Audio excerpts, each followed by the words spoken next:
One is called Kill James Bond, and it's hosted by Alice Caldwell Kelly, Abby Thorne, and Devon, three pretty well-known internet personalities from the UK who might bring a much different perspective to the James Bond franchise than most podcasts about that.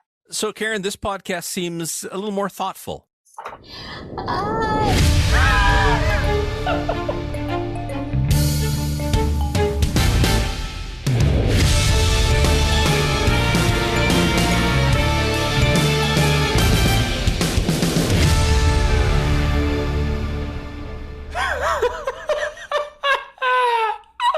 Hello and welcome to an intellectual, refined, critically acclaimed on the Canadian Broadcasting Corporation podcast. I am Alice Caldwell Kelly. Joining me, titans of the mind, intellectual giants, Abigail Thorne, Devon, and we're joined by Mia Mulder. Mia, how's it going? It's going well. You've forced me to watch a James Bond movie. So. We have. It was a good one, though. We've invited you to our intellectual conclave, where I'm looking forward to share my philosophical insights on the intrigues of this James Bond movie. Alternate vibrators. Alternate vibrators insert. The podcast of the mind. So the thing that I've done in order to make that intro, right, was I've collated every single one of our dumbest drops, and I've put them randomized on a single button. And that's the power that I now have available to me, is that at the press of a button, I can hit you with, I have no idea what it's going to be. It could be anything, but I can hit you with. Consequently, we are vitally concerned with unauthorized leakages. Welcome to Japan, Dad. Is my little girl hot and ready? There are so many of these. Been made too powerful. Could be anything. Alternate vibrators. Alternate vibrators insert. But also the electrical plate, the thing that electrocutes the guest and puts them in the shark tank is also on the same board, so we've got to be careful. That's true. That is true. Ever since that shark ate Ed Zitron, he's not been well. He's been looking a bit green about the gills. Poor bugger. We watched For Your Eyes Only. The one where the Bond franchise tries to go a bit serious again. It's good again. It's good again. Roger Moore does a bad one, a good one, a bad one, a good one. He alternates. Is that the rule? Is this a good one? I mean, you haven't seen the rest. That's true. This is the only Bond movie I've ever seen in my life, and this one, I mean, it sure is a Bond movie. This is the best one so far, I think. I can't believe we forced you to break your lifetime vow to never watch a Bond movie. Okay, actually, I did see The Man with the Golden Gun when I was like 7 years old with a Dutch dub. So this one is like very different. The Man from with what the Golden I remember. Honk. Fantastic. This one has editing. There is a soundtrack. Like, it is technically like a film, whereas some of the early Connery ones were like, like zoetropes of failure. I'm going to dive right into the synopsis here. Firstly, because of the reason that it like destroys, humiliates Abigail's theory that like James Bond is a code name and that there's multiple guys called James Bond. I'm owned. Because we see Roger Moore go to a nice English churchyard and mourn the death of his wife when he was George Lazenby. Doesn't actually say his wife could have been an unconnected woman, but all right. Whatever. I'm gonna go to the previous employee's wife's grave. This is a little bit sus, dude. Yeah, we're just really inhabiting this James Bond thing a little bit too much. No, they only employ guys who have been married to someone called Tracy, just to keep this going. Yeah, and who died on the same day. Poor buggers. Yeah, so Roger Moore gets to do a little bit of acting here. He gets to look sad. And then as he is being wistful and destroying the fan theory that James Bond is a code name, he has a code name, it's 007, it's the same guy. The parson, the vicar, interrupts him to say that work has like sent a helicopter to come and pick him up because it's an emergency. And Roger Moore gets quite a nice line where he's like, yeah, it always is. And also they killed my wife. I am Roger Moore. I am punished Roger Moore in this movie. I'm getting old. He's looking real old. He looks better in this one than he did in the last one. I don't know what they've done. They've given my man some of the good adrenochrome. They've changed his hair. He's looking good. I'm not sure about that because I wrote in my notes that he looks a little bit like Donald Trump. Like he looks a little bit. He looks 3 times as old as I would expect him to. He's got the like sort of like adult diaper walk. Yeah, no. But he gets in the helicopter, and as the helicopter is taking off, the vicar makes the sign of the cross at him, and Bond is like, this probably doesn't mean anything. That's a bit weird. Yeah. Oh, a little weird. How many times now has Bond gotten into a mode of transportation with a like sealed divide between the front and the back, with a guy in the front he doesn't know, and then been surprised when the front is like taken control of? Because by my count, it's like at least half a dozen. Pretty much one every 2 movies now. I mean, yeah. After a certain time, it's his own fault. He's been thrown out of planes. He's we've seen this happen in a cab. So exactly what you would expect to happen happens. A mysterious, uncredited man with a cat in a Nehru suit. It's perfect. It's perfect. It's perfect. Legally not. I had to look this up too because I had no idea who this guy is, obviously. So since I haven't watched any of the other movies, there's just like random guy with a cat who's like trying to kill James Bond for a little bit. Mm-hmm. Yeah. No context. So I had to look it up on James Bond Wikipedia to find out that it's legally not Blofeld. Do we have a page on James Bond Wikipedia? We're not even mentioned on your Wikipedia. Yeah, a mysterious bald man who is legally not Blofeld because the name Blofeld was like owned by a different guy who would go on to make a different like parallel Bond movie called Never Say Never Again. Instead, like it's like not Feld in a wheelchair, remotely piloting the helicopter. Schmofeld only takes ever over the shown from helicopter. behind. Yeah. Also, he's still in a neck brace, which you only So need to have one of those on. He was last seen as Charles Grey. Yeah, being gay. Yeah. Sort of. But then also the last time... Wait, no, yeah. Did he break his neck in the Charles Grey one as well? Well, the last we saw of him, he was A, homosexual, and B, being swung through a wall inside his bathhouse sub. Prepare my bathhouse sub immediately, you may remember him saying. I read this as sort of like a non... like an out-of-timeline thing, because it seems like it's set pretty quickly after the George Lazenby one. Well, or it implies that case, all of the Roger Moore things have happened over the course of about 6 to 8 weeks. He like which I choose to believe. He kills the pilot, right? He electrocutes the pilot, having like he has them touch the metal plate, right? Which is weird because the pilot works for Blofeld, but like he just kind of kills him anyway, and he's like kills him for literally no reason. One of my less valuable employees, and then sort of flies the plane, the helicopter remotely, and just kind of like wiggles Bond around for a bit to try and like unnerve him. We love to wiggle him. We love to wiggle James Bond. And during all of this wiggling, not Blofeld, not Feld, like cackles menacingly for what feels like 45 minutes. Do you want the worst line in this? The line that he actually drops. Goodbye, Mr. Bond. I trust you had a pleasant fright. That's Dracula. That's a straight up Dracula line and voice. I just my response He's to every single. He's not anymore. No, that's not funny. It's not. It's not. Oh, that's really good. But he's not even gay anymore. They couldn't even get Charles Grey back. No. He's shot entirely from the back. You only see the back of his head. It's Bond such gets a long control. fucking scene. Oh god, it is. Sorry. Bond gets control of the helicopter, and then I've written Bond theme brackets 80s.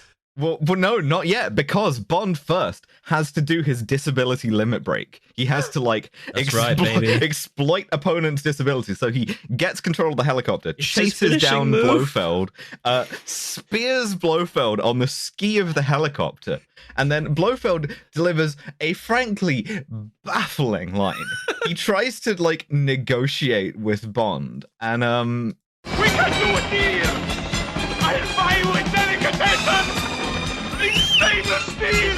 I'll buy you a delicatessen in stainless steel. I have no idea. What does that even mean? What? What the fuck is that like?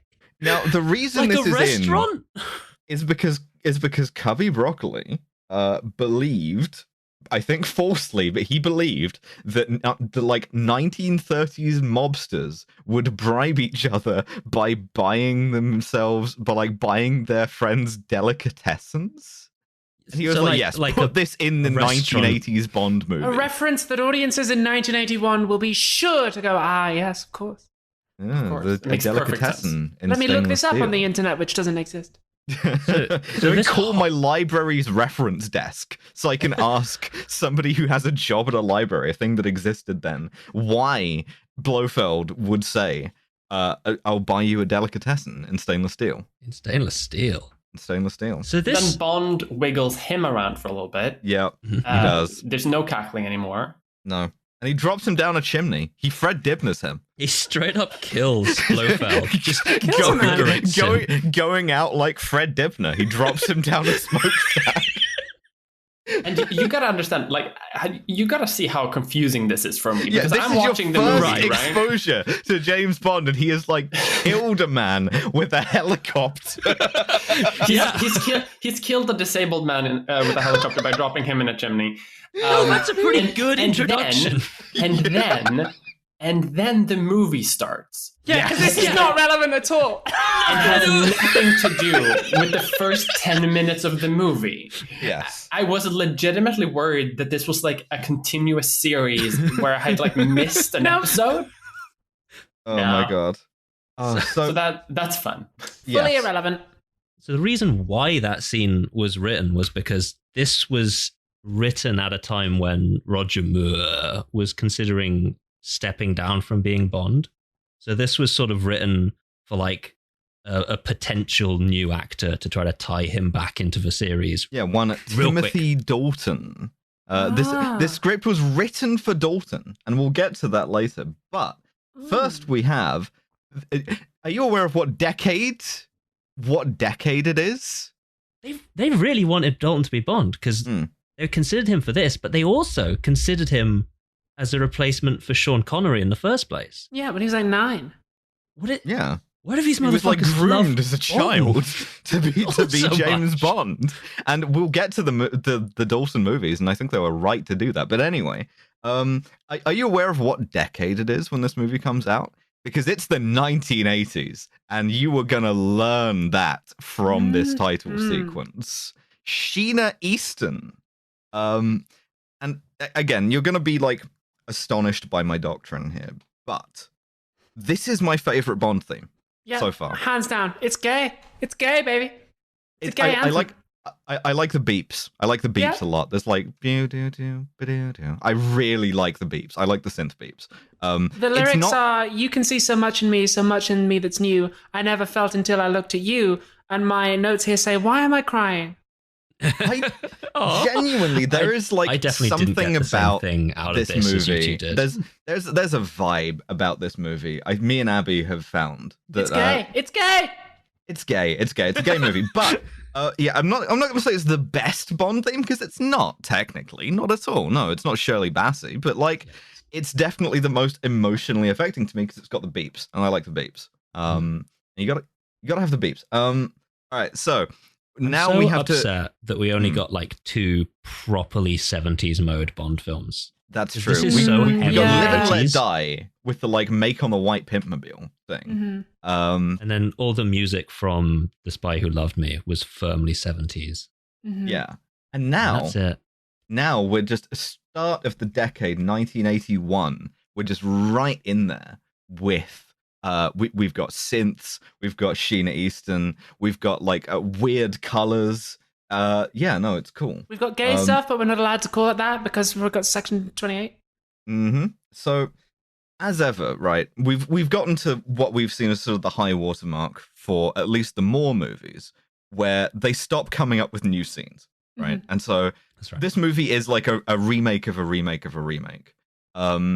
Which means our inciting incident has to be the British Armed Forces get something jacked off them. Also, they have to get jacked off. Have you ever heard of getting jacked off, or they have to get jacked off? This is a thoughtful podcast.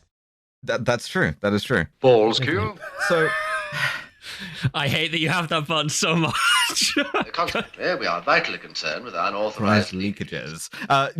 So there's a boat. It's a boat. It's got a missile system on it called ATAC, which they use to coordinate the nuclear subs. Ship. Yeah, it's a British spy ship. It's got the Lecter decoder on it. Yeah, it does. One thing I didn't really get though, because like they're on a fishing thing, right? Like a fake concealed spy ship, pretending to be a fishing ship.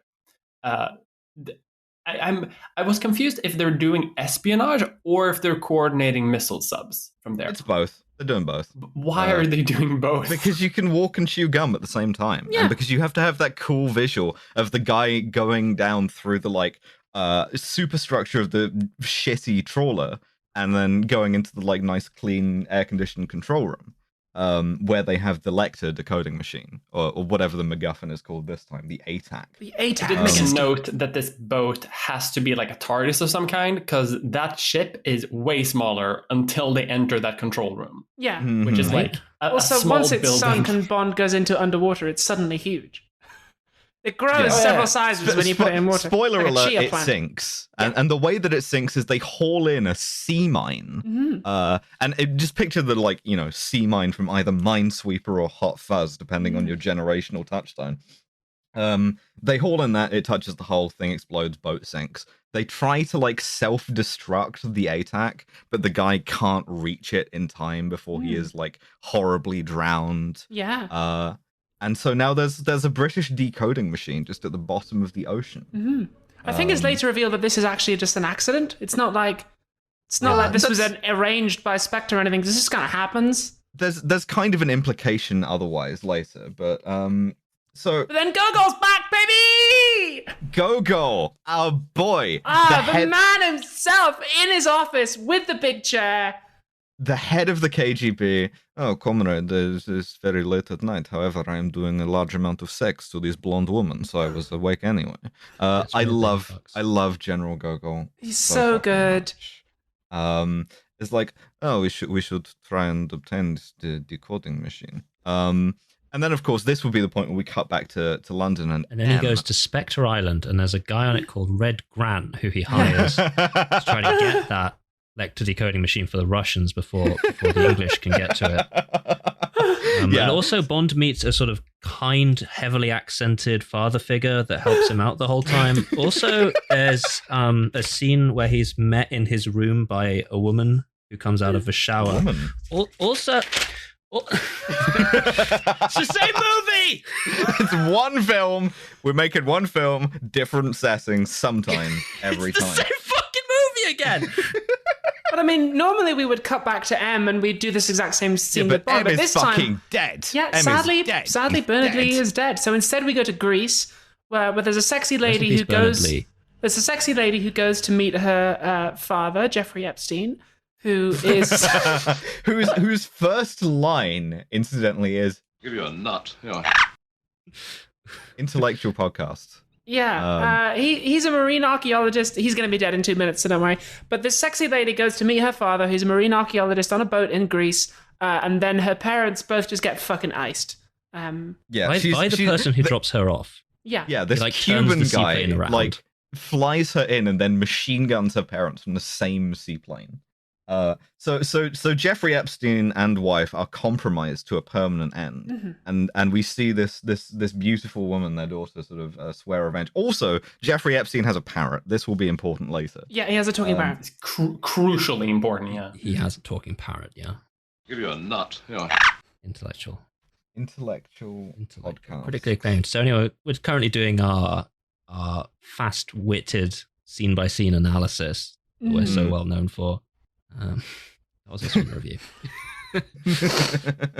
So Bond goes back to London. Moneypenny is there. Bond and Moneypenny are looking so old at this point. They have a kind of charming energy. It's like the word I would use is comfortable. It's like an old married couple almost. Yeah, they're flirting, it's but it's not like chairs talking to each other. Yeah. Wait, what? I said it's like two brown chairs.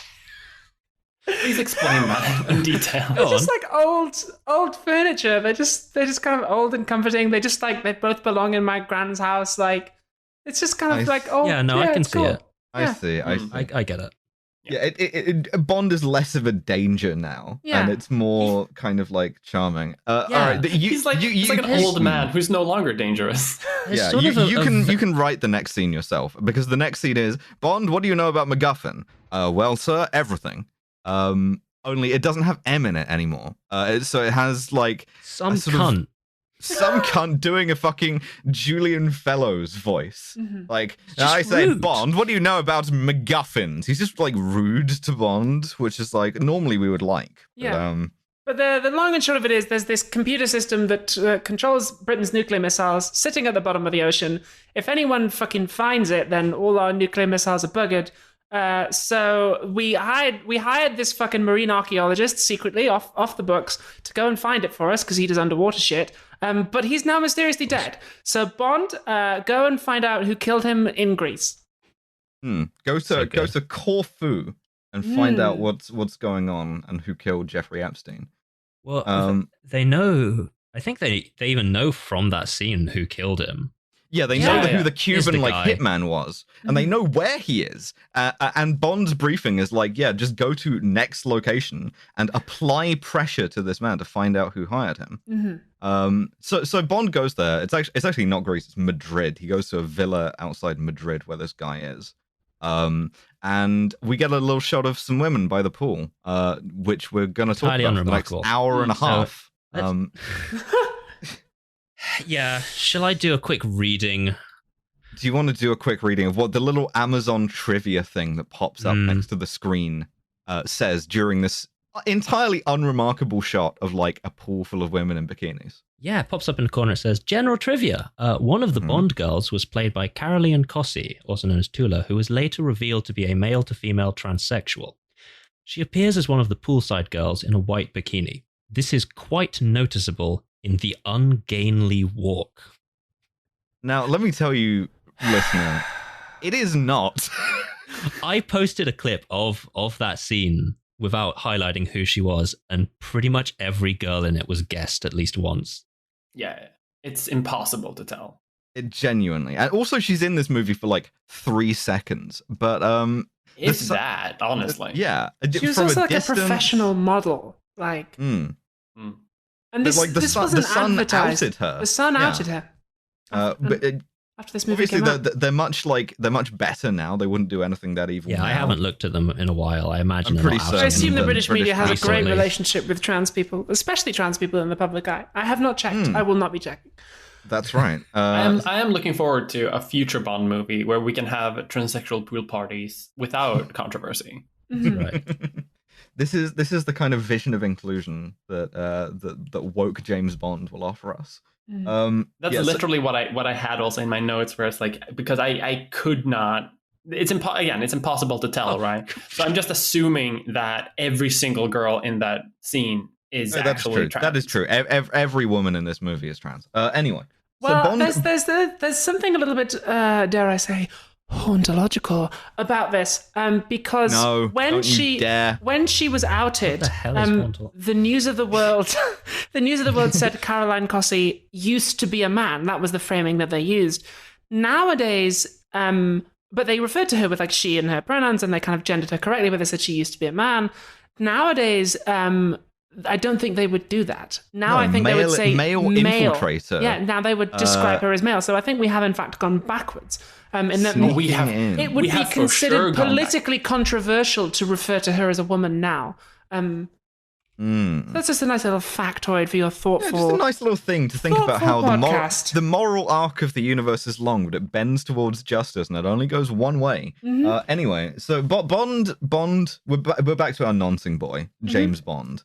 Does some infiltration. He sort of wanders up a hill, and sees a guy with steel-rimmed glasses and his mate come and pay off this Cuban hitman with a briefcase full of money.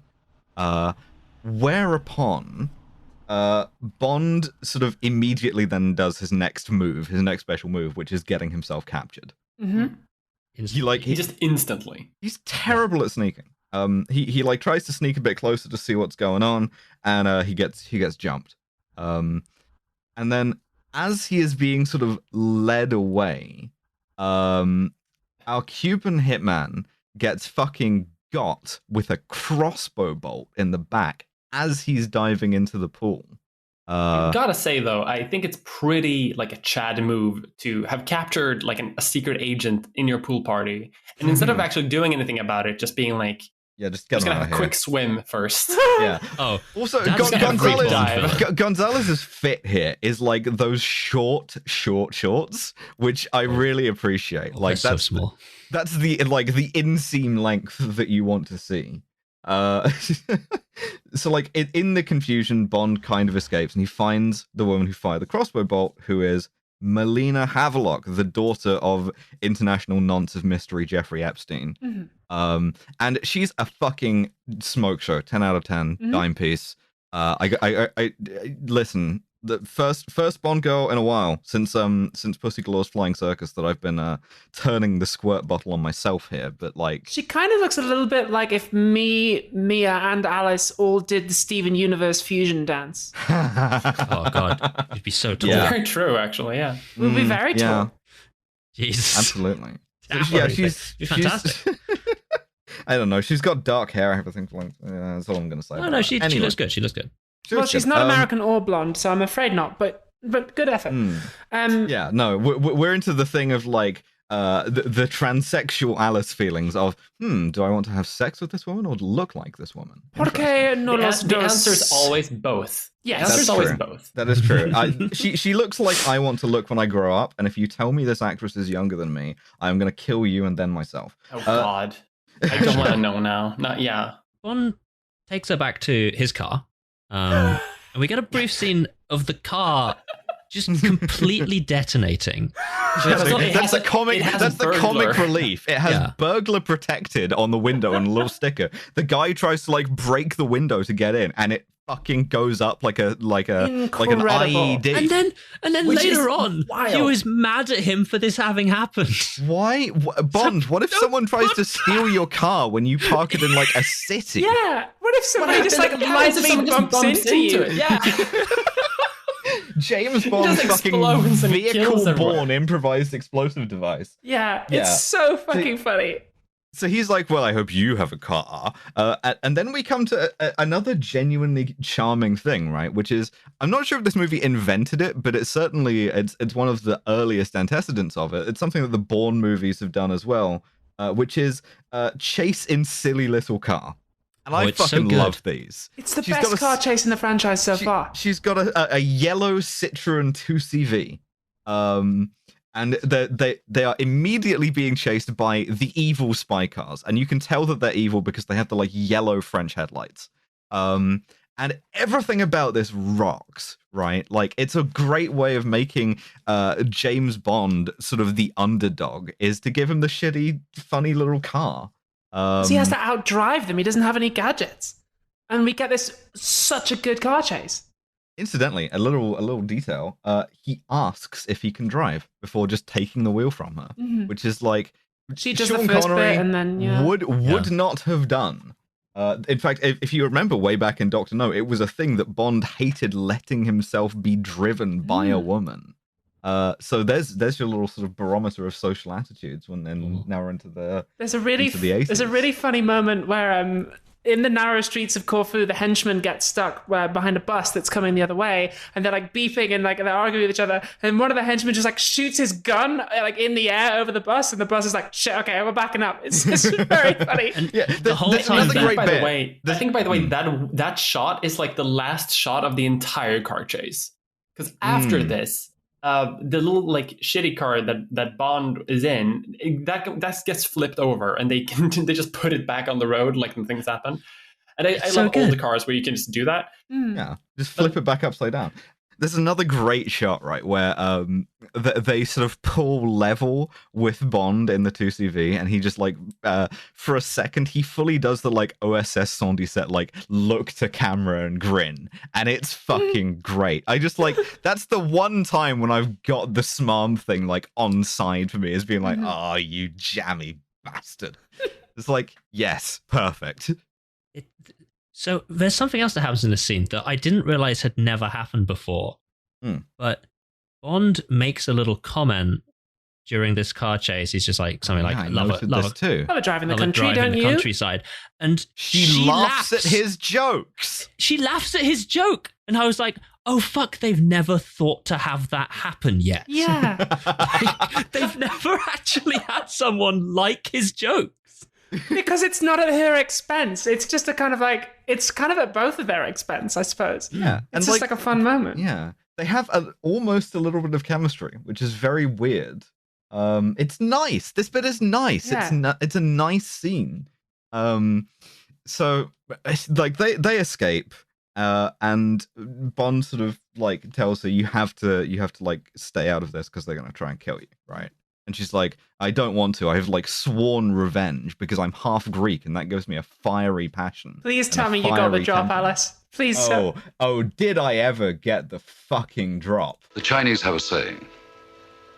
Before setting out on revenge, you first dig 2 graves. Mysterious music. Chinese have a saying, attack and receive. That wasn't the drop I was expecting. What was it? What drop did you want? Because Bond says, don't take revenge, don't do it. And she says, I wouldn't expect you to understand. You're British. Yeah, and then she's like, I'm half Greek. And Greek women, like Electra, always avenge their men. I heard that too, and I'm like, are you... What? I'm half Greek. You sure about that? Okay. I did Erasmus in Athens, and as such, like Electra, I never give up the quest for vengeance. Sure. But I was Dutch, which means I'm always high. It was a pretty good line, but it was very strangely delivered downstage right. She's like facing away from him. Straight into the camera. So Bond like convinces her to like leave it alone for a bit, right? And then he goes back to London to meet with Q. Computers. Really good. More MacGuffins. Now, I literally like. If we could identify that someone, Why don't you try the identigraph? At this, I just wrote, oh fuck, of course. And I love this too because it's so obvious that's like they wrote themselves into a hole, being like, we killed the guy and we have nowhere to go now. We just have to have a science fiction device tell us where to go. You mean the identigraph? Head on down to Q Lab. Use the identigraph, idiot. Yeah, it's got everyone's skull shape in it. And then they played The Sims 4 for like a couple of minutes. Yeah, it's like a combination of that and like the Oblivion character creator. It's like the identigraph is a room-sized computer where Bond like I am John Henry Eden. sits describing a dude, and then Q like cycles through a bunch of like possible sliders Like for what this guy would look like. 4 different presets as well for like his 4 different hairstyles. Yeah, I think he was an Was he a Argonian. high elf? 007? It's like such a Monster Factory It's a shit. Breton with long hair. And in universe, this takes them all day because Q's assistant is like, "Oh, you do anything?" And he's like, "No, you can go. We'll be at this all night." Like, by the end of the scene, Bond's like taking his jacket off and like, Yeah, there's like a nice bit of scene setting where when she comes in, she's like, "Oh, do you want anything?" And Q's like, "Yeah, just a coffee." And then like you cut to Bond with his jacket off, and they have like 4 cups of coffee in front of them. It's really and they're good. Still working on the thing. It's genuinely, it's quite good. You also get like a very strangely not delivered in Q voice line from Llewellyn, which I think but he puts the nose a bit too long, and Bond's like, "Nose, Q, not a banana," and he just says like, "Oh, sorry." Like very quietly. Like, he forgot he was acting for a second several there. times too. Like he keeps making like mistakes, and he's like, "Oh, sorry." And it doesn't add anything to the scene except for just making it longer. Because Q is so fucking old in this scene. Yeah, he's so old now. my man's gonna get older. There's even a scene which is very brief, and I wonder if you noticed this as well, where Bond is talking on the phone to Tanner, saying he's got a positive ID on the identificator, and Desmond Llewellyn identigraph, is just... I'll have you know. Oh my God, I'm so sorry. That's a generic term now. Desmond Llewellyn is just staring at the camera. Like his face is perfectly neutral, and he's just looking dead at the lens of the camera. And I'm like, oh, buddy. Oh, You good, my man? Oh god.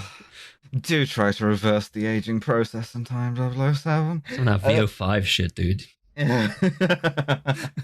But the guy with the glasses who paid off the very hairy henchman in the shorts, his name is Belgian Emile Locke. Mm-hmm. Which they find instantly the second they have his face. The computer just tells them who it is. He escaped from prison by strangling his psychiatrist. He's wanted for a series of like grisly murders across Europe, and now he's an enforcer working for Greek smuggling rings. So we obviously this leads us to Bond. You must go to Greece. You must go to next location. Are we in northern Italy? We're in a ski town. Ski town in northern Italy. Italy. We can't stop going to Italy. He was like recently seen in Italy, I guess. Yeah. So yeah, he has to go and like meet his MI6 contact, who is a guy called Abel Ferrara, who is not that interesting. And Ferrara introduces him to his contact, who is interesting. Who is really interesting. Really fucking interesting. His name is Aris Christatos. And he is he's a war hero. And there's some ideology here, because the line is he thinks he knows who Locke is working for, a guy called the Dove. And in fact, I have the line here somewhere. Yes. Drugs, white slavery, contract murder. In the Greek underworld, he is known as the Dove. Yeah. Very sick joke. I really like the like jaunty music of it. Drugs, white slavery. But they know each other because we fought together in the Greek resistance and against the communists. What happened in Greece after the war? Well, anyway, I assume it was all fine. It was fine. Nothing was fine. to worry about. And Christatos has been like given the King's Medal for like heroism, for like his work in the resistance during the war, and also he has a protege, Bibi Dahl. And Bibi Dahl is an ice skater. She does not have an ungainly gait. Oh, good God.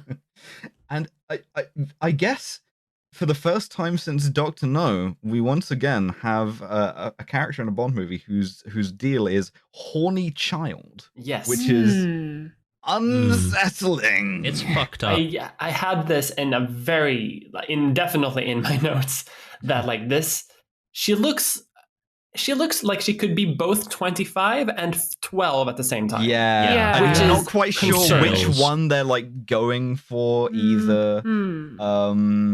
And so like she sees Bond and she's immediately like, I gotta get some of that Bond dick. I need that old man cock. That old man penis. Like, what are you talking? It's without a doubt the horniest character in a movie that I've ever seen. And that happens like more and more as the movie progresses. You should subscribe to our Patreon and hear about it in the name of the rose. But oh god, Christatos says that she is innocent in the ways of the world, which And also, like, we're not quite sure whether the vibe we're meant to be getting from Christatos here is like fatherly or like avuncular or nonce or what. And also, another thing that leads you to remember that this was written for Dalton, right? Her deal is even though she wants to fuck everybody because she's a horny child, again, gross, she doesn't want to fuck like Christatos, right? Because he's too old. He looks younger than Bond. Yeah, he does. Younger than Bond. Significantly younger. Yeah. I think Olympic athletes are about this horny ambiently. That is true. That is true. What? No, Olympic athletes fuck a lot. Like Olympic villagers get absolute explosion of STIs. But they surely they fuck each other. They do. True. Olympic Village is a fucking like orgy. Yeah. Pretty much all the way through. That's what I mean. I feel like they don't fuck random old men who walk by the Olympic Village. That's fair. That's probably true. You say that. Yeah. No, I don't know. I don't know actually. No. So like, oh my god.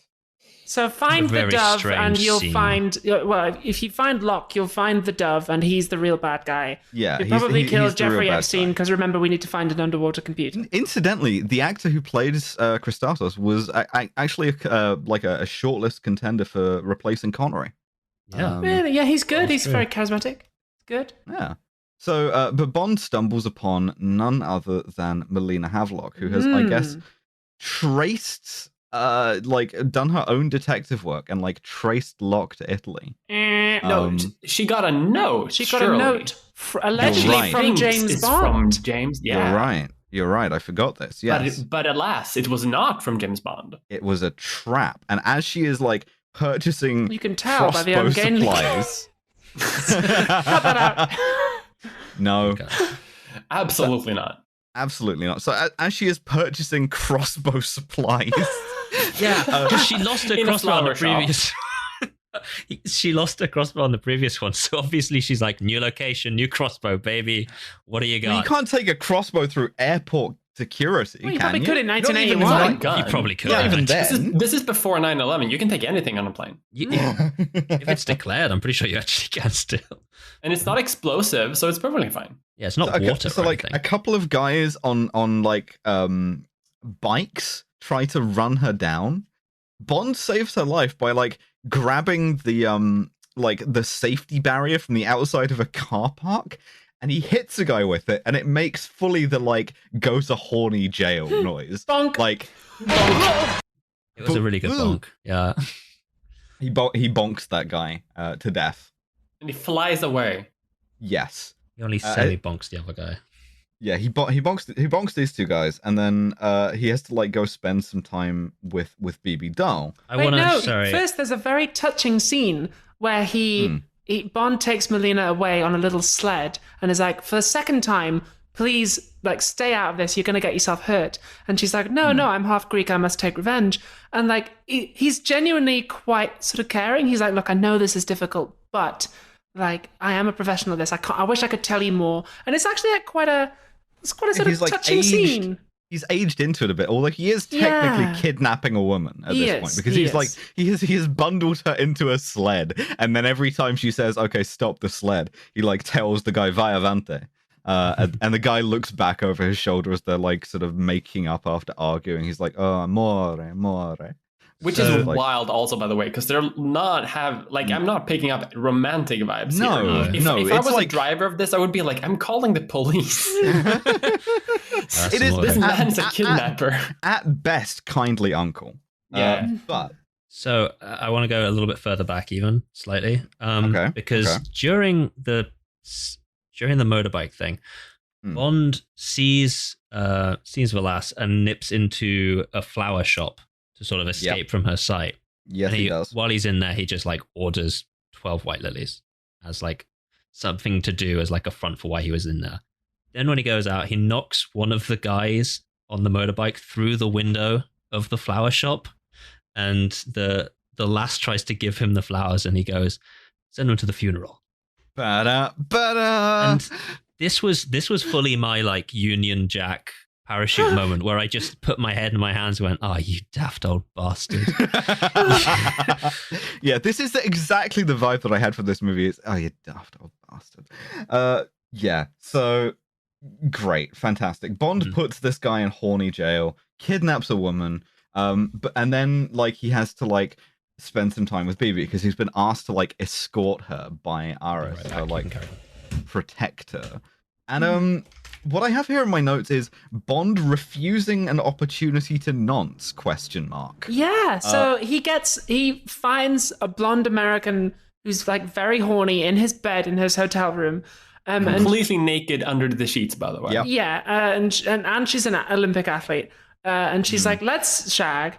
And he turns her down. He doesn't explicitly say it's because she's too young, but he has this line where he says... Oh, I have the line. Yeah? I have the line. Yes, well, you get your clothes on. I'll buy you an ice cream. Yeah, it's kind of... I think it's a very good scene that he doesn't explicitly say, "You're too young for me," but the fact that he is aware of that, as you say, he turns down the opportunity to nonce. I think it's growth. Yeah, they've been reading our tweets, and they just... So this is clearly set up sort of as a parallel to the scene in From Russia with Love, where Sean Connery comes back to the hotel and Tatiana's in his shower, and she moves naked to his bed. And it's quite nice that they used that because it's trying to set us up that we think he's going to do the same thing again. But then he goes, "No, you know what? don't bit too don't young. want And to. I thought that was quite nice, actually. Yeah. He's growing on me the in other this hand, movie, which is the unfortunate. one problem is that like the thing that makes us like him, this like being slightly older and slightly less, aggressive and a bit more sort of like, a bit nicer, is exactly the same thing that like makes producers go like, yeah, you shouldn't do any more James Bond movies. We should replace you with another man who will be more sexually aggressive and stuff, because like in particular that line did like, I'll buy you an ice cream or whatever, that was really felt at that time, that it reminded audiences too much of how old Roger Moore looked and was, and that was like part of the reason why they were sort of slightly like trying to hook him off stage after this. But yeah, so he takes Bibi to see the biathlon, where an East German himbo called Erich Kriegler is competing. I love this guy. So good. Abigail, do you want to talk to us about Erich Kriegler and what his deal is? Erich Kriegler is dedicated to the task of killing James Bond. I mean, right. so Kriegler, come on the show. He's a biathlete. Bibi tries to hit on him. And he's just like, he looks at her like, what the fuck? As he like skis past, and like biathlon, listeners, if you don't know, it's where you do the skiing and the shooting. So like, and also he's like East German. He's incredibly jacked. But anyway, Bond goes skiing with Bibi, and then he's like, right, I gotta go. But then secretly, Kriegler follows him and tries to shoot him in the woods in this like very tense scene. Yeah, because before this, in a nice piece of establishing thing, we have seen him like out of breath from cross country skiing, like ski up to the range and like hit every single one of his shots with his rifle. Yeah. And so he pins Bond down with gunfire. He like shoots one of his ski poles in half. And then what follows is like what feels like about an hour of like, yo, you ever heard of winter sports? It's just a lot of a ski chase. This is I wrote down, this just feels like watching the Winter Olympics. Yeah. Yeah, but Bond like it's goes from good.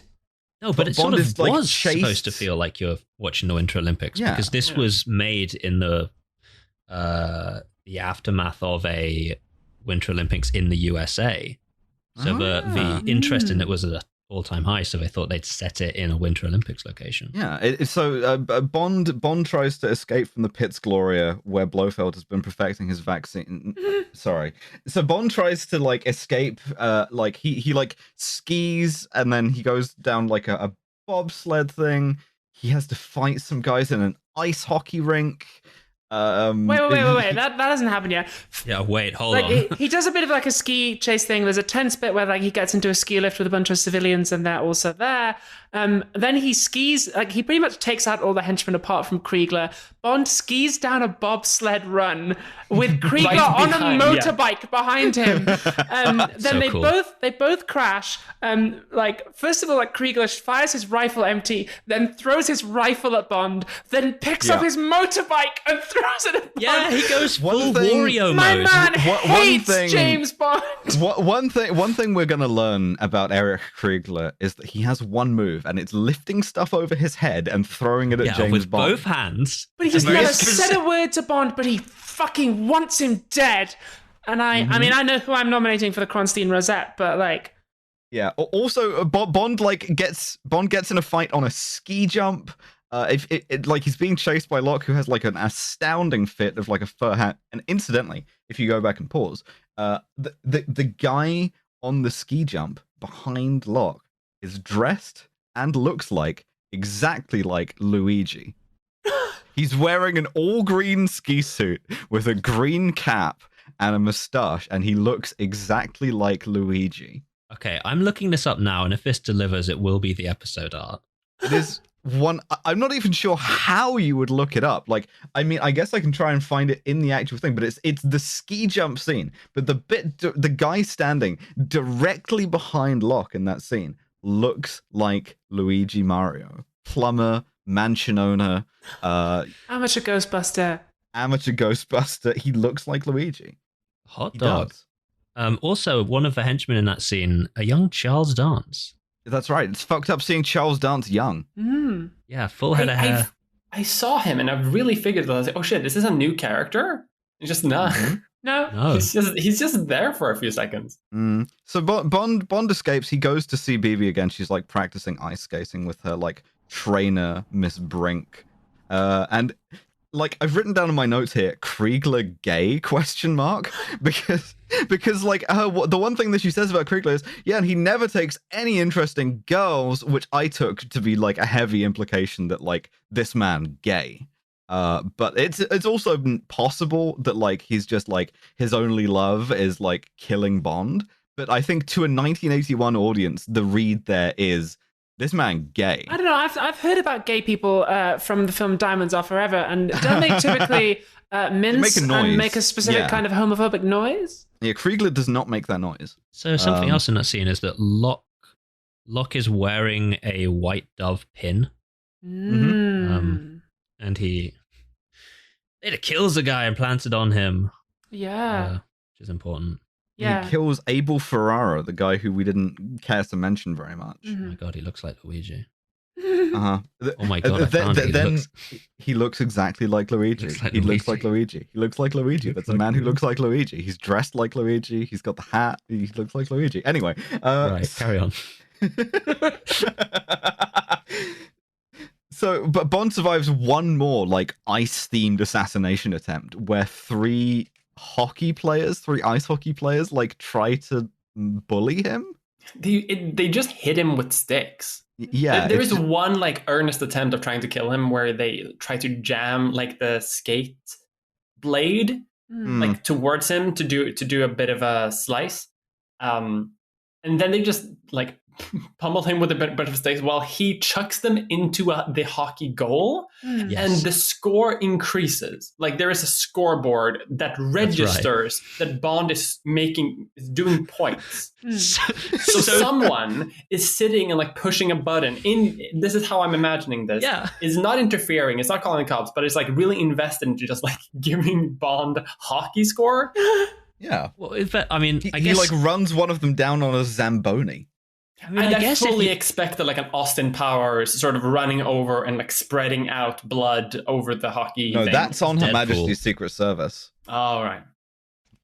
So Bond goes back to Greece, to Corfu, to speak to Melina, but he tries to like find out more from Aris Crystal. So he has to go to a casino, right? Where we see a guy named Bunky being fin-domed. Yeah, I've just written Bond obliterates a guy named Bunky at Baccarat. Unclear how this connects. Yeah, and like also like genuinely, it is like it's femdom shit. Like a tall blonde woman in a blue dress sidles up next to him, and she's like, "I don't think you're betting enough for me, pay pig," and like induces this man named Bunky to lose his entire shit to James Bond.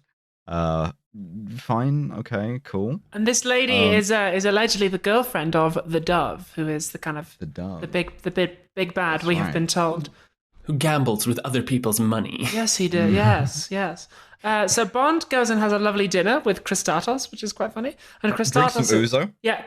Christatos is like, hey, the Dove, he's a really bad guy. Like you should. That's him over there. That's him. Which was not the turn I was expecting this movie. Yeah, right. Table.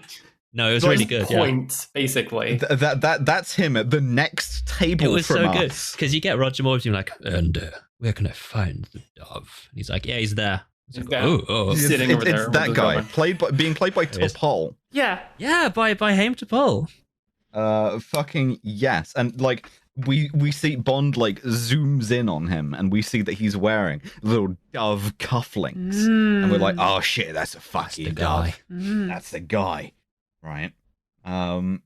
So Bond like kind of vaguely agrees, oh well, maybe I might have to kill him, but he's recorded doing this, and we see the Dove listening to this later. Yeah, he knows. But like he offers the Countess, this Findom, a ride home in Iris's car. And again, we get some sort of dialogue which, heavily implies that Bond is about to get pegged. I'd really be most grateful. How grateful? Very. I adore grateful men. I adore grateful He's gonna men. get pegged, yeah. Gonna get pegged. His next line is bottoms up, so I think he really does. Yeah, okay. I think he knows it. Okay. That's enthusiastic consent right there. I think this is nicely set up. Like we see her having an argument with the dove. So like she's just been pissed off by her man. She's a horny gold digger. She is an older lady. She's kind of about Roger Moore. So this is like nicely set up. And then Bond correctly deduces that she has been told to shag him by the dove, but like she's kind of into it anyway. So whatever. The way he deduces this is her accent slips. So like she is pegging him or whatever, and she's like, oh, hey, oh. Yeah, and from he's Liverpool. Like, yeah, from Liverpool. Yeah. That's how people from Liverpool sound. I'm pretty certain. Haven't checked. Look, but Moore turns down the barely legal jailbait and then instantly beelines to a MILF. Northern and MILF. I respect that so much. Like Northern Soul, Northern MILF. Yeah. It's cool. This is, I think, probably the only Bond movie that he like is where he has like good vibes sexually. Yeah, because I always hear about the bad vibes he has, but this one he's like often goes for the MILF, and that's respectable. I think absolutely. She's into the it. fact that he's a little bit older, and I think that's why I found this movie in general to be charming, is that so many of the major characters are quite old. He subs to that MILF. And I can't help but think they just wouldn't make a movie with that elderly a main cast these days. Apart from Indiana Jones. They did try and make one with old Daniel Craig, but it just didn't work because he was. Yeah, it's never coming out. It was just Daniel Craig. No, it was the last one. They just put white stubble on Daniel Craig and said he's old now as he's like doing pull-ups, and I'm like, I don't believe it. Yeah, that's true. So yeah, Bond gets pegged in her like conversation pit, and the next morning they like go for a walk on the beach. And she's quite relaxed. She's had like a nice time. Bond's had a nice time. And he's like, "No, I was quite looking forward to having breakfast with you." And of course, now at this point, we have to get a woman killed. But this differs a bit from like GoldenEye or whatever, where like it just sort of happens off screen, right? Bond actively fails to save this woman's life, and it is presented as a failure, right? She is like run down on the beach by Locke and killed.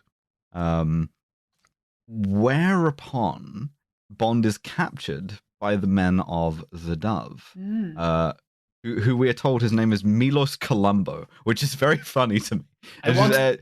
One more thing. I do want to say though that like these people emerge from the ocean. Yeah, that's true. Like they don't like show up in a car or anything. I wrote down Attack of the Aqua Squad.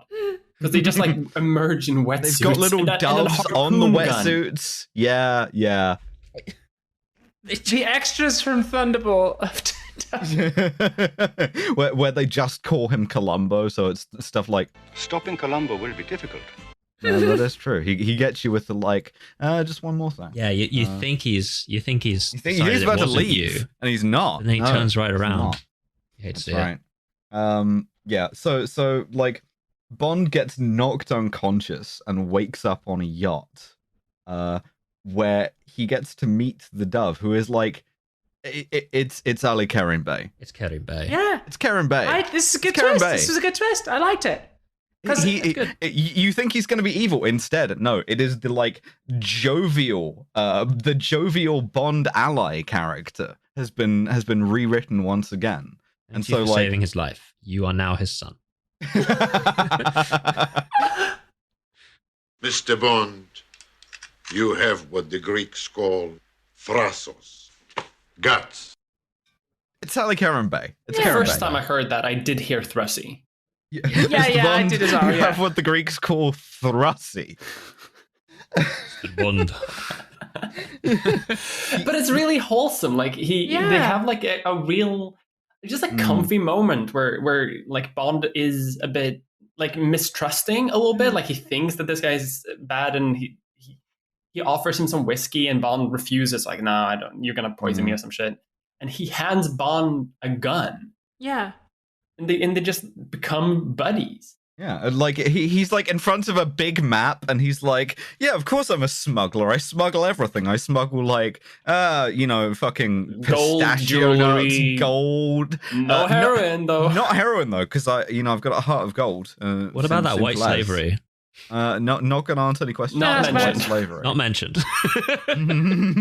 Because what the dove tells Bond is that actually the real villain is Christatos, who has been lying to Bond in order to try and eliminate the dove, his main competitor, because in fact, Christatos is the heroin smuggling white slaver who's behind all of this and is trying to steal the underwater computer, which I had forgotten about, and then they remind us, because he wants to give it to the Russians. Again, to eliminate his competitor who does not smuggle heroin. I'm not sure what he's competing again. Anyway, they don't like each other. It's been said that they have a personal beef. That is true. Yeah, they were like old squad Bond mates. gets to be like, good. But like he was a hero in the resistance. The British government gave him this medal, right? And the dove is like, yeah, because of like all of the other people he got killed who knew better, because he was a fucking double agent. And since you don't trust me, we're going to go to his warehouse in Albania right now, right this fucking second. And we're on our way. We're going to turn the place over. Yeah, we're going to turn the place over. Do you want to do some raiding with me? And Bond, of course, does. We get a couple of fun fight scenes. There is one thing which I think a lot of people miss. There is a little implication here, which is when they're in Aris's warehouse in Albania, there is a rack of sea mines of the kind that like blew up the St. George in the first place. And I believe the implication there is that like he has engineered this whole thing start to finish.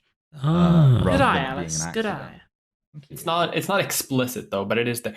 I think it's like really close to the scene where Bond just tastes some opium. Yeah, he does do that as well. I wrote that down. He's like, opium. It's raw opium. It's very smart. And the reason for why he does this is not stated. He's not there to investigate this like weird mystery liquid. No. Like he just wants to taste this and find out what it is. He just sees the opium. He's like, hey, just taste the forbidden juice. No, this is a great scene, right?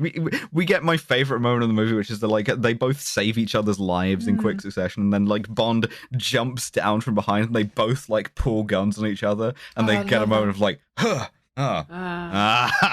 which is fantastic. That's always good. Love that. Love that so shit. much. One of my favorite things to do in a movie is two guys accidentally like pull guns on each other and like, oh yeah, really, really, really enjoy. The action sequences in this film are very like good, very detailed, very well shot. I can tell where everyone is.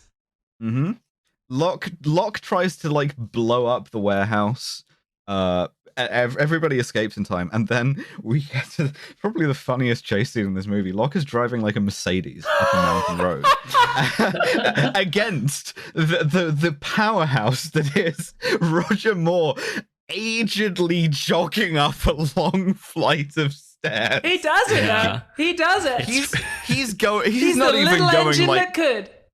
He's not going 2 stairs at a time. He's going one stair at a time. He's the little engine that just about could. He is running so slowly. It's like heavily I'm gonna get you. It's like that bit in Monty Python when he's running closer and closer to the castle. I love it. But like he does catch him. He gets ahead of him, in fact. And he like shoots Locke, wounds him, the car goes out of control, and it's like balanced perfectly on the edge of a cliff, and Bond commits some cold-blooded murder. A little extrajudicial. It's kind of deserved, because we established that Locke strangled Ferrara, Bond's friend, who we skipped over but was like kind of a nice guy. And Locke did murder him in cold blood. And I even think Bond has a line where he's like, this is for Ferrara, and like kicks him off the... Yeah, he says that like he holds up the dove pin and says... like I think you left this and it like flips it like a coin into the perfectly balanced car, and that is what causes the car to tip over. That like tiny like pin weight. That's probably one of the best scenes. Okay, so we're getting soft. Yeah, we are. Bond and Melina have to go and find the wreck of the St. George, the spy ship, right? And well, where are we going to find this? Where is it? Well, it's not in his notes. So, his notes are in shorthand that only this woman can read. So, like, only Melina has to be on board for this. And they like clever. Fine. They dive into the wreck, and then they like retrieve the ATAC machine, which is a little typewriter thing, just like the Lecter decoding machine. And then a guy in a big immersion like diving suit. Love this. Looking like power armor from Fallout. Yeah. Yes. And it's set up too, because like they showed that sort of power armor diving suit in the warehouse earlier with the opium. Which it gets blown up, so they had another one, I guess. Yeah, what else? Yeah, he's just wearing a gym suit, like, and it's such shallow water. That thing's built for like massively high pressure situations, and the water is just like beautiful turquoise. Yeah. I mean, Bond has this go down here in a line. submarine too. Bond has this line that because they're down so deep and they need to breathe a special mixture of oxygen and helium, they can only stay there for 8 minutes. But then the water is like you can see by moonlight, and it's like perfectly clear, and there's no animals in it. And it's like, okay, I guess we are suspension of disbelief. We believe that we're very deep, even though we're clearly not. When that guy in the massive power armor sneaks up on them, which he does. He does, yeah. It's literally the Jaws music. It's the music from Jaws. They like the attitude that James Bond movies and the podcast Kill James Bond have to copyright is we share one, which is to say, fuck it. we don't believe in it. So they just put the Jaws music in there. You're allowed to if it's cool. That's right. That is right. So like Bond kills that guy by blowing up his suit with a little explosive charge. He uses the charge that was supposed to blow up the ATAC. Yes. Thermite. That's a brutal way to kill a man. Yeah. Yep. That also solves the riddle of why did they retrieve the ATAC rather than just destroy it? Because presumably the British have another one. But because they have to use the explosive charge to kill this man in the enormous walking submarine. Yeah. Now we get a submarine fight between two submarines. You get a submarine. Robot Wars shit. Which is incredible. Emilio Largo has like gone ahead with his plan to like install the nuclear bombs that he's stolen from the RAF aircraft. And there's an underwater submarine fight. Bond and Melina get back to their ship, and they find that Christatos has done the very easy and sensible thing of just been like, well, they're down there retrieving the ATAC system, but they're going to have to come up, so I'm just going to hijack their boat and wait for them to do my job for me, which, honestly, love it. Kriegler is there. Work smarter, not harder. No shirt. Kriegler is there, and he is for no reason. For no fucking reason. Silent, just standing like flexing constantly. It is important to be able to see both of my nipples when I kill you. My love to kill James Bond can only be done. I hate to bring up topless. like a years-old meme, but the vibe is the golden one. Yes. 100%. So Christatos tries to like have them keel hold. It's inventive. Sort of like they just sort of wrap them up and try to drag them across the coral reefs and stuff. Dr. Katanga cuts them up a bit so the sharks will eat them, and then like dips them into the shark tank. There's a henchman in the background of this scene that it pops up as credited henchman attacked by shark. And I was like, oh, buddy. You don't want to be credited as that. I dream of having that on my CV. So yeah, Christalos does the very basic Bond thing of they like don't kill them now. No, kill them in the way that I want. Fun. We're gonna tie them to some rope and yoink them across the ocean and hope that sharks eat them. Well, they'll drown or like whatever. Like, how much coral did they kill filming this incident? Yeah, legitimately. There's a lot of shots of them just like being dragged through some coral. Yeah. I do really like Christatos as a villain because he's the first villain we've had who comes across as like kind of normal. Like he's not got a sort of weird underwater sea or space-based genocide plan. He's just a bit sadistic. Yeah, he's just like a fucking gangster who's just like, I'm trying to have some fun and make some money. Like, He has dinner with Bond and just seems like a normal dude. He doesn't have a weird like deformity for Bond to exploit or a gimmick. He's got a just goatee. which is why just Bond a can't kill dude him. with. I mean, well, yeah, as we know, goatees very bad. Nobody should ever have them. That's right. But yeah, he's just like trying to kill Bond because Bond's like in his financial way, and I just like him. I think he's fun. Yeah. So like, Bond apparently did not fucking bring the rotating bezel circular saw watch from the last time this happened to him. Yeah, He doesn't have any magic watches in this, which might be why I No. like the movie. Yeah, there's not a lot of like Bond MacGuffins. Like he Right? doesn't use like weird sci-fi shit except for the identigraph in the beginning. Mm. And the identigraph is good because it's played for laughs. Like, Yeah. So the way that Bond like defeats this is by sort of like wrapping the rope around a spur of coral, and then like trying to like snap the line, which he does, and then just waits for Kristatos to get bored and be like, "Oh, the sharks have them." yeah, and when that line snaps, the boat wobbles, and this henchman, he falls into the water, and Yeah, he does get henchman attacked eaten by by a sharks. shark. Which non-native determinism strikes again. unfortunately. Yeah. So like, they don't know where the Pity laugh. Yes, they don't. Such a fucking like. Oh, well done, Dev. That was a Well really done, good setup Devon. punchline, bud. Yes. Would you like a sticker? So they don't know where Kristatos has taken the ATAC, which he's like gotten from them. but they someone knows. Someone knows. Someone who has been offered a nut They spoke about it loudly. in this movie. It's the fucking parrot, and the parrot has parroted back to Bond that they've gone to Saint Cyril's monastery. This is literally a Far Side cartoon. Yes. There's a Far Side cartoon. It's like a bunch of gangsters in a room with a parrot, and they're like, all right, the new hideout's at like address. Let's all say it 40 to 50 times so we remember.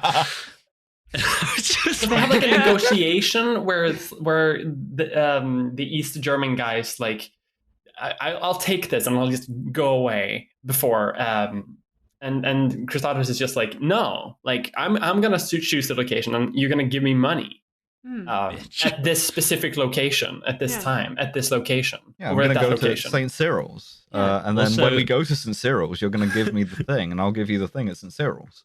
Also, Kriegler is like, he's introduced as a West German, and then about halfway in, it's revealed that he's actually an East German. And it's like, oh my wasn't God. it implied that he was like a defector? Yeah, it was implied he was a defector. Yeah. So like Bond gets back together with Milos Colombo, the Dove, and he like brings some guy. He brings 5 guys. He does. Yeah, this is the exact same thing as when he assaulted Blofeld's base at the top of Pitt's Glory with the guy who wanted Bond to fuck his daughter. It's that. Yeah, it's that thing again. he's like, hey, you're a lot like my like father-in-law. Now that I think about it, and also this guy that I met in Turkey called Ali Karim Bey, because I'm the same man in all of these films. So, but Bond has to like climb up this sheer cliffside to the monastery to lower a basket down for the rest of them. It's good. And it's sorry. great apart from I'd be remiss. Nonce of the Rose. They're all dressed as very monks. good. Thank you. They are. Yeah, and they all have leather jackets, which is cool. So like, Bond climbs up there, but one of the guards, Apostis, notices, and instead of calling for help or like sounding the alarm or whatever, no, I really want to kill James Bond, which we approve of, but on my own and only in a climbing related way. Yeah. So he gets a rope and he shimmies down to try and like knock the pegs that Bond has put in out of the mountainside. That's right. All I wrote here was Apostis putting in his application for the Kronstein Rosette. He's going so far above what he needs to do. He is. Yeah. Bond is literally trying to pull himself up by his bootstraps as he's getting more and more pegs like knocked out from under him. Yeah, he literally uses his shoelaces, listener. Yeah, absolutely. It's very tense. It's good. It's tense apart from me thinking, dude, you could have just like shot him or said anything. But then- to any... hey guys, I'm going down the mountain to like shoot this man. Yeah, or waited for him to get to the top and then just shoot him. Just push him off. Yeah. But like, yeah, no. Apostis, of course, gets killed, and F. And flies off comically from the sheer cliff. Also, yeah. But Bond like infiltrates the shed with the like basket, and then there's another guard who does the exact same thing of never ever calling for help. Yeah. He like sees the door is locked, sees the winch is moving, and is like, right, I'm gonna go in on my own and I'll sort this out. Right. Just in, yeah. Aris Christatos is very, very big on like self-reliance, right? He's not a teamwork guy. If you're going to work for him, you better be prepared to like fix this Bond shit on your own or not at all. And when Melina and the Dove come up with the dudes in the basket, Melina shoots this guy with a crossbow, and then they treat his wound because he's not dead. He's like in pain, and like they're like helping him, but like also trying to keep him quiet. It's a nice touch that he wasn't just like immediately killed. I did appreciate that a great deal. Yeah, although the Dove then does go back and knock him unconscious. Yeah. But that's played for laughs. Yeah. Fair enough. So Gogol is on the way to collect the ATAC. Bibi Dahl and her mentor, Miss Brink, are also there. Bibi gets slapped a lot in this last couple of scenes. Yeah. Just like a couple of times in a row by everyone in the room. Just by kind of like, it's a little bit like the, the fucking airplane thing where people are queuing up in the aisles to slap her. Christatos is like trying to keep her sweet, and she's like, fuck off, you're a nonce. Yeah. She's like, we're gonna have to go to, right? Yeah. They decided to not be around this guy anymore, and they reject this creep, this nonce. Yeah. And so Bond sort of meets them halfway, and he's like, right, well, we'll help you if you help us, and if you tell us where Christatos is, which she does. So Bond... My notes say, Bond fights Kriegler, who is too jacked to be harmed. Kriegler is he can only be disabled. He can never be destroyed. Yeah, so Kriegler has one move. He's lift even less stuff than overhead. Bond's 3. He picks an object up with both hands, he raises it out of above the his wall. head like fucking Captain Kirk, and then just throws it. And it takes him so long to reload his arms every time he does this. He goes one shot every time, and it works every time, except for the last one. It feels like this would have been Jaws had Jaws not turned good. They genuinely wanted Jaws in this, and then they considered, maybe since we're doing a slightly more serious tone, we should not have Jaws be in this. Yeah, so they had Red Grant. Jaws mode. Oh my god, he is just Red Grant again. It's just Red Grant, yeah. So it's from Red Grant gets... But Bond kicks him out of a stained glass window. And he falls very comically once again. Yeah, he turns into a dummy part of the way down, which is weird. Very obviously too, like it's very clear that like, hang on, this is not the same individual who fell out. And then Aris tries to escape with the ATAC, and the Dove chases him, and we get old man fight. Yeah, which is really nice. Slap each other around for a little bit.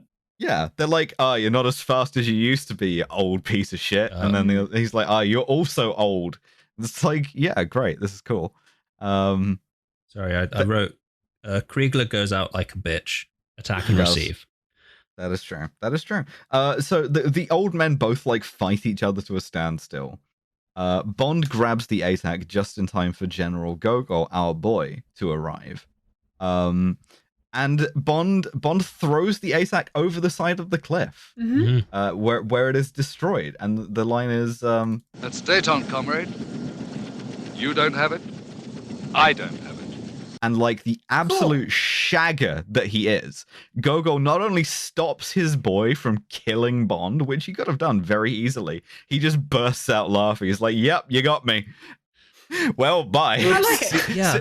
Goodbye. See you in the next movie. This is entirely like workaday to me. I don't. Yeah. Fine. It's kind of when cool. he made the détente joke, I cheered because you flagged that as a possible punchline 3 movies ago. I was like, he did it. Yeah. So did someone else. Yeah. So at this point, Melina like really wants to kill Christatos, and Bond again, I think for the 3rd time in this film, says to her, "Now look, revenge is not the way to go. You don't want to do this. You don't want to have this man's death on your conscience. Like he who pursues revenge must dig 2 graves, and an eye for an eye makes the whole world blind." I just want to remind you, listener, of the fact that Bond spent 10 minutes of the opening of this film killing an unarmed, disabled man with a helicopter purely out of revenge. And Locke earlier on in the movie. And also Locke. The exact same thing to Locke. So his objection seems to be not as that I do. revenge is not womanly and that it will give her an ungainly gait if she kills him. Speaking of ungainly gait, she has her third or fourth crossbow here? Yeah. Because it can't be the same crossbow. It doesn't it's even her look like the same crossbow. Picking up she just loves crossbow. Yeah. She's got so many. And she shot it, I think, like once or maybe twice. Yeah. She's now crossbows killed like than 2 people shots. with it, yeah. So like Iris like tries to pull a knife, I guess, and then the dove kills him by throwing a knife at Pretty him. unceremonious, That's satisfying his revenge. It's pretty unceremonious, as you say. And then the dove sort of collapses and is being We really should have tended been to- calling him Columbo this whole time. Columbo. Yeah. Columbo is being is like one more thing and knifes the guy. Is being tended to by BB and Ms. Brink, and then like Bond gets this line like, I guess she has a new protege, and Columbo gives what I have here written in all caps and double underlined, nonce wink. Yeah. Yeah, no. That white slavery thing, bud. You never actually checked up on that. Drugs, white slavery. Yeah. You never asked him about that, man. Now then, I assume that that's the end of the film because I don't remember anything else happening. And when I try to remember, I get a sharp pain in my head. And and like hear a buzzing in my ears. I can't remember anything else happening in this film, so I assume that must be the end. And I have a taste in my mouth like copper, so I think we better just leave it there. Friends, comrades, how do we end a Bond movie? In the best, only possible way to do this. Well, the Bond last is 2 having times, they were like, we're going to send this footage directly to the White House and Buckingham Palace. Mm-hmm. But where else can they possibly send that footage? The end of Perhaps number 10 Downing Street. But we see Q setting up the line as Bond and Melina are fucking, and we see a gloved hand answer the phone in a kitchen. You know who it is. Oh baby, it's The Maggie. one and only. It's It's Maggie, fucking baby. Maggie Thatcher. It's fucking Maggie Thatcher. Which blew like this takes the movie from okay to great. It's so good. It's a perfect ending. And, but not only do they try to get Thatcher to talk to James Bond, she actually talks to the one and only The fucking parrot. the fucking parrot. The fucking And so parrot. Who flirts with Thatcher. Yes. Horny the Margaret parrot- Thatcher talks to a parrot. And The if you are hearing that parrot's- phrase and you have been activated, The parrot She's goes, into it give us a kiss. And Margaret Thatcher, Prime Minister of the United Kingdom. Well, really, Mr. Bond. I'm going to be thinking parrot about that in my... sounds like a parrot. That's the sound It's not of my the parrot fucking that it- sleep paralysis Well, demon. really, Mr. Bond. Obviously, I'm going not to the real wake Thatcher, up with however. that kneeling on my fucking chest. It's the thematic parallel because here is the chuckling that is also in the beginning of the movie. so Against my Bond. Really, Mr. Bond?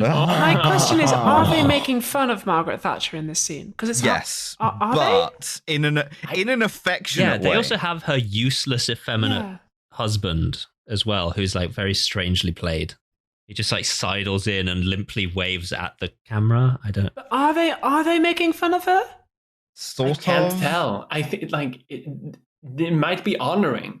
It might be like humanizing. Yeah, that's what I don't like about it. Because, I mean, not like listeners, not to get like too serious for a moment, but this is a woman who is responsible for many, many deaths of people. One of the like, worst people in the world. Of people like us, of gay people and trans people, whose economic and political policies like ruined so many lives, and especially in the North where I'm from. This is like a person to me who is like not funny. This is like not a figure of fun. And like to have her like suddenly appear at the end like that's okay, I was like, fuck you, James Bond, you fucking asshole. Really, Mr. Bond? Like to name just one of her policies, like Section 28 is like has like touched mine and Devon and Alice's lives in a very bad way. Like, I was so upset by this scene. And it's even just from like a movie perspective, right? Yeah. Like, it's been a good movie so far. We had my favorite Bond theme. We had like some nice vibes, and then in the last minute and 20 seconds, just destroyed my brain. Goes off the ski slope. They hit you with a fucking pile driver from the upper ionosphere. They just drop Margaret Thatcher on your lap in the final second. Completely shoehorned. Not only Maggie Thatcher just shoehorned in, but like horny too. Yeah. Horny Maggie Thatcher. Really, Mr. Bond? Oh, Mr. Bond. And in real life, of course, she was horny only for blood. I mean, Which is why she's into James Bond. I take some consolation for the fact that she is dead and died horribly and is in hell. But still, like, you've got to put a content warning on it. Yeah, you know? Yeah, trigger warning for Thatcher. Maggie Thatcher approaching, like Challenger approaching from Smash Bros. Mm-hmm. I just need you have that to have on it the in screen. the beginning of the movie that Thatcher is part of this. A countdown to her appearance from the beginning of the top corner. Like 2 hours, yeah, absolutely destroyed my brain in the final seconds of the film. Like, viewers at home may wish to turn away now, because Margaret Thatcher will be appearing on the screen. I'm triggered. We'll be I'm flirting owned. with the parrot. I'm a snowflake. I'm the woke left. Margaret Thatcher must not be allowed at Pride. There could be children there, but we have a science-based system on this podcast. We do. That's right. We have a 100% science-based dragon MMO that we use on this podcast. It's called the SCUM system. Mm-hmm. 4. SMARM. Cultural insensitivity, unprovoked violence, and misogyny. So, on a rough scale of 0 to 7, where would we put this movie in terms of SMARM? Not a lot, actually. Yeah. Like, I'm coming in here from the perspective of only haven't seen this. I have no external context, but it's not that smarmy. I expected a lot worse. And there's enough sincere moments that kind of counter that. And what SMARM there is, like Bond giving the kind of like shit-eating look to the guys in the car over, like it just makes me go like, "Oh, you daft old bastard," which is like distinct for me. So I want to say this is like a low SMARM. I say it might even be like a 1. You know, I think it's about on par with Her Majesty's Secret Service, which was a 2. Yeah. Okay. Yeah. Sure. I did too. Okay. Cultural insensitivity. They do have a lot of olives when they're in Greece. There's a lot, which I feel is a little bit stereotyping. And that Greek guy is eating pistachios the entire time. It is racist against Germans by portraying them as like big buff blonde dudes with their shirts. They invade Albania's territorial waters. I don't know. We're clutching at straws here, I think. Twice, yeah. Pretty low. Not that bad. It's like a 1 or a 2. I think it could be. I'd say 1 even. Yeah? Yeah. Guys, I'm worried because there's not that much racism either. Wow. We might be on track for a phenomenal response here. Unprovoked violence. He does kill like a disabled man in the beginning of the movie. Yeah, this is clear. It's kind of provoked. He did kill his wife. I think there's a difference between like provoked. It's not like I think we have to set out right now that like when we mean unprovoked, we don't mean like there is no cause to Bond doing the violence, merely that it is like it's like an cold unreasonable blood. Response. Yeah. Like a little bit more than maybe is called for. I would say a 5, just because of the way it starts out. But it does like I would say it higher. I do 5. Yeah. Because he does, after a while, he does go this like, revenge is bad. Don't do revenge, but only when it comes to women. Like, does cold blood murder a couple of people? But no, I think when he kills Locke, that's definitely provoked. He is helpless before him, though. At the mercy of Bond at that point. What about 3? What about 3 or a 4? I'll do 4. I'm not coming down below a 4. 4. Yeah, okay, sure. And finally, misogyny. The woman.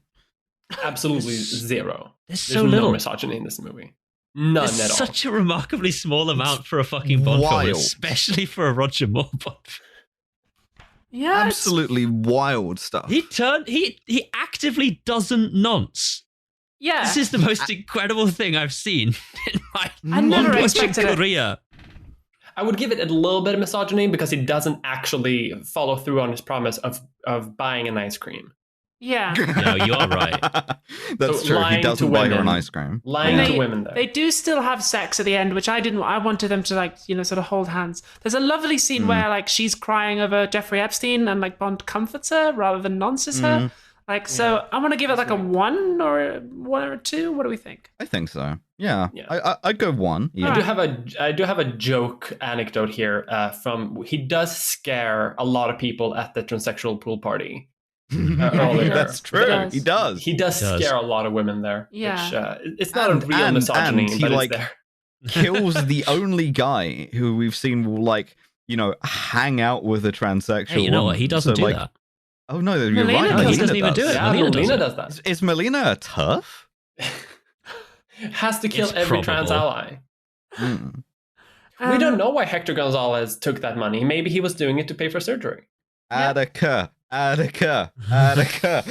So, wow. where does that leave us? My goodness. That leaves us with a score of 8, which means it is tied with On Her Majesty's Secret Service for the best Bond film so far.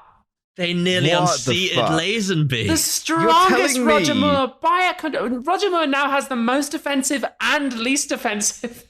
He's a land Jointly. of contrasts.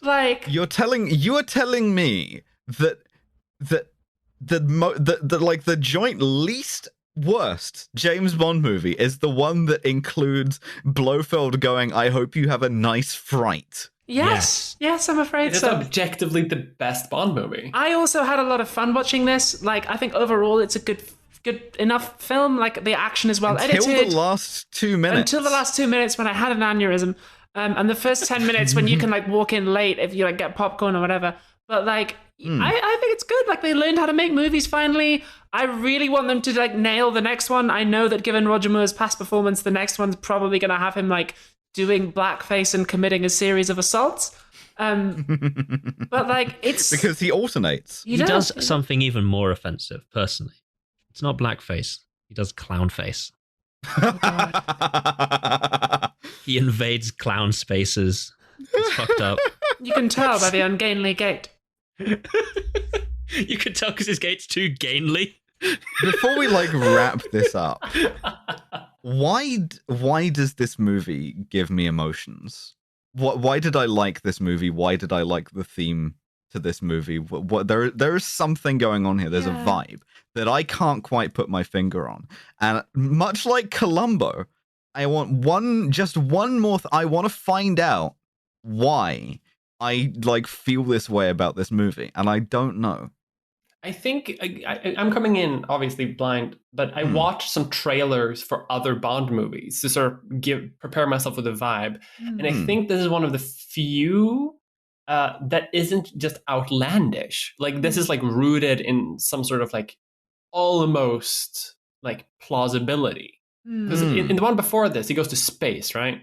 Yes, he does. Yes, he went to space. Yeah, and there's this is there's Bond moon after shit in having other gone to ones. space. Yes. So I feel like there's just more space for emotional acting and more space for connection. When they're in the sled, for example, and they're talking about revenge and talking about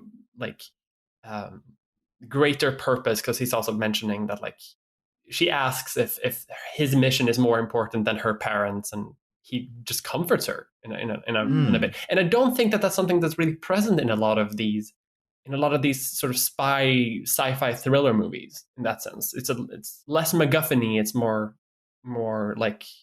emotionally based, and I think that's maybe why it's hitting so good.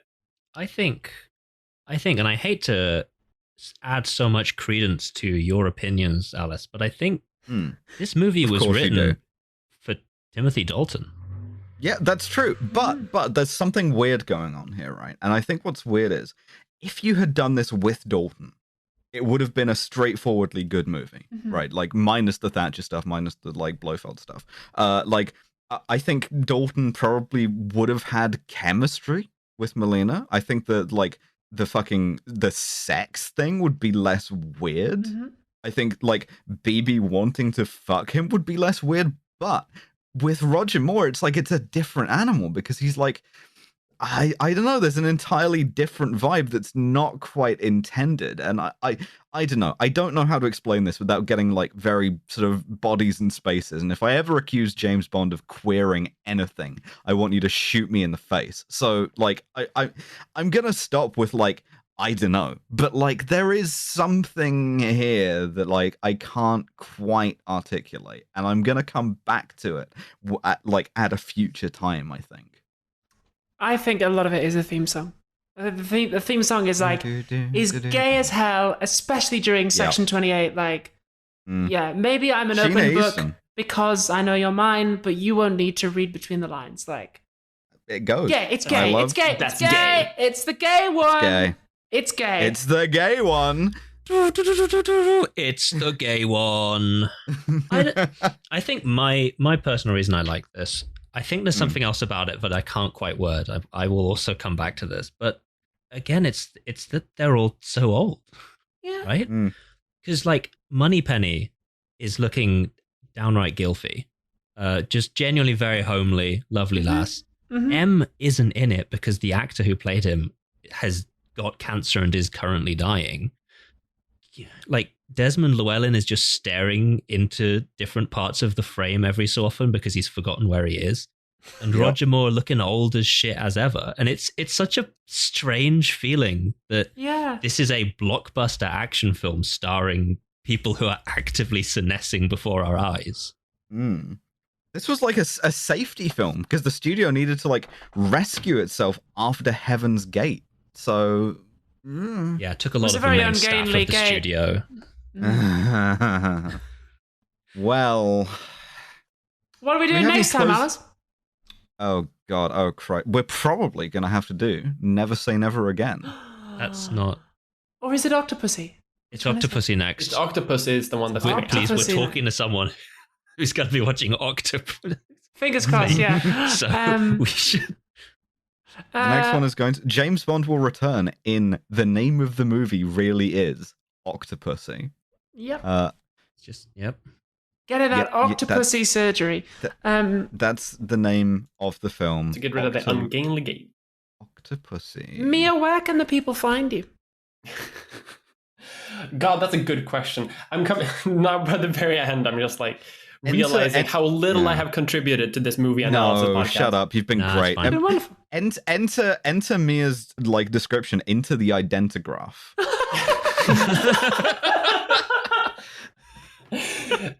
You can find me via the identigraph at extraordinarily tall, and also on like by Googling my name, I guess. You can go to miamulder.com and you can find my YouTube channel where I make videos just like Abby, but worse. And I can also go. You can also go to Twitter at Potato Politics, where I tweet just like Alice, but worse. That's not true. You also have a podcast, don't you, Mia? I do have a podcast. It's called Leech Fest. It's a medical history podcast, which isn't as. It's not as like. If you say it's not as good as this, I'm gonna fight you. No. It is amazing. I'm not gonna discredit the podcast. Don't get me wrong. It's better than this. Yeah. Well, don't that's fucking not get me difficult. twisted here. No. Don't get me wrong. It's amazing. No, but it's good. It's not like a comedy thing in that sense. It's more like we talk about actual medical history. Yeah. We just released an episode about the history of autism. We also have an episode coming up on space medicine, which doesn't include James Bond, but it does include a bunch of Nazis and the American space program. So that's fun. That sounds cool as hell. So check that out. I'm going to play us out with me hammering the random terrible drop button. It's extremely good that you've come back to that, because we really did just start being actually quite thoughtful and analytical near the end there. A man comes. Alternate That vibrators. is called Kill James Alternate Bond, vibrators insert. and it's hosted by Alice. I admit it's a little kinky. Alternate vibrators. All right. Devon here about 2 weeks later, just popping in to say the word that we were looking for towards the end of this episode, but we never managed to find, is elegiac. the entire movie feels elegiac. The reason for this, as Abigail Thorne posits, is that Bernard Lee was dying during the filming of this. The sense of loss was so great, it hung over the entire production. Every single cast member's performance it gives the impression of them continuing while understanding that they are in the process of losing something great. And that comes across in such a manner as to profoundly depress and upset every single one of us. It's unfortunate. However, we were so upset that we forgot to actually hand out any of our awards that we do. So since no one is able to stop me, I'd like to say the Kronstein Rosette goes to Apostis, who is the guy who, instead of just getting some help, decided to abseil down the side of a mountain and personally kick Bond's climbing anchors out of the wall himself, instead of using, like, I don't know, a gun or anything like that. That's really going above and beyond in the service of duty. Shame you fucking died, idiot. Get some help next time. And the Goodnight Cross goes to... look. I bet you're going to think it's going to be going to Columbo, but actually I'm still a little bit het up on that whole white slavery business. So instead, I'm going to give it to Bunky, the guy who was getting fucking obliterated at Baccarat. I think he deserves it. Goodnight Cross to Bunky. Thank you for listening to yet another episode of Kill James Bond. Our wonderful guest this time, Mia Mulder, can be found at many of the links that will be in the description. This is currently during the Kill James Bond Banquet of Forgiveness, which means that the previous bonus episode, Name of the Rose, with Dr. Eleanor Yoniger, and the next bonus episode, Cars 2, will both be available on the free feed. So check those out while you have the time too. But if you would like more bonus episodes, several in fact, going back the entire runtime of this podcast, you can head on down to patreon.com/killjamesbond, all one word, to join our wonderful and beautiful patrons. Special thanks, of course, to those £15 and above patrons, and those are George Rohack, Jack Holmes, Paint McCalla, Sol, Amanda Rogder, Bobby Lagerstrom, Nikki, Kentucky Fried Commie, Field Commissar Jen, Jack Bushell, Amber de Grazia, Larrykins, Tarp_O, Mothmat, Timothy Pajorni, Jay Martindale, Pete Snorrison, Trip, Big Titty Goth Girl, Benno Rice, Richard Drum, Josh Simmons, David Wick-Amarantna, Elizabeth Cox, Alfredo, Kinyu92, Rael Leal, Jonas Schwamberger, Zoe Shepard, James Knapman, and Robbie Morgan.